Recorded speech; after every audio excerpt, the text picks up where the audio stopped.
大家好，我係老泥妹，今日想同大家分享下我考試前入廠嘅故事，如有雷同，實屬巧合。每個人都起碼用過一次病人身份出院，冇錯，就係我哋出世後出院嗰一日。而我印象中，細佬幼稚園嗰陣就係一個常病兒童，入過幾次醫院，而醫院又係一個充滿病毒嘅地方，所以阿爸阿媽如非必要都唔會帶細細個嘅我去探病。但聽翻阿媽嘅描述，細佬入到醫院通常都喊到眼腫鼻腫，每當有着白袍嘅人行過，就會即刻縮到去床角。聽完不免令我覺得醫院有幾分恐怖，但又帶有一點神秘。究竟細佬係唔係俾護士用好粗嘅針瘋狂抽血？晚上係唔係好熱鬧？你都見到啊？佢係你個床位嘅上一個病人啊！最重要嘅係，究竟醫院嘅嘢好唔好食？呢個係重點啊！而作為一個連發燒都罕見嘅健康兒童，呢一切係我高考前先有答案。高考前最後一日模擬考試，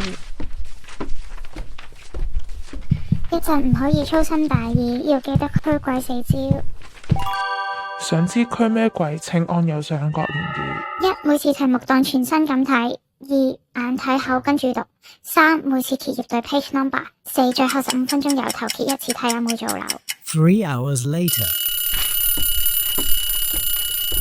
喂，聽日開始自修假期啦，我哋去大會堂圖書館溫書好嗎？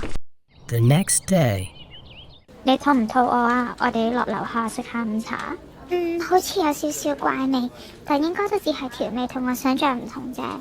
結果嗰晚我瞓下覺，直接喺床度嘔，連跑去廁所嘅時間都冇。嘔完應該冇事嘅，返去瞓先。但點知一瞓低就即刻上嘔，嘔多幾次個胃直接變氣球。你仲嘔緊啊？係啊，依家只係嘔緊水咋。咁唔得啦，我哋而家要去醫院。終於可以滿足到你嘅好奇心。結果我喺醫院瞓咗3日，學識點樣落大便樣本。Hello。早晚俾護士量血壓抽下血，餐餐食淡茂茂嘅流質食物，其餘時間都係喺張床度做一隻青蛙。咁咪好咯，可以脫離溫書一陣。係一隻溫書衝高考嘅青蛙。經過呢一次，我學識咗要相信自己嘅直覺，向有異味嘅食物 say no。畫面上嘅食物只係你揀飲擇食唔中意食嘅嘢，唔好將同壞咗嘅食物混為一談。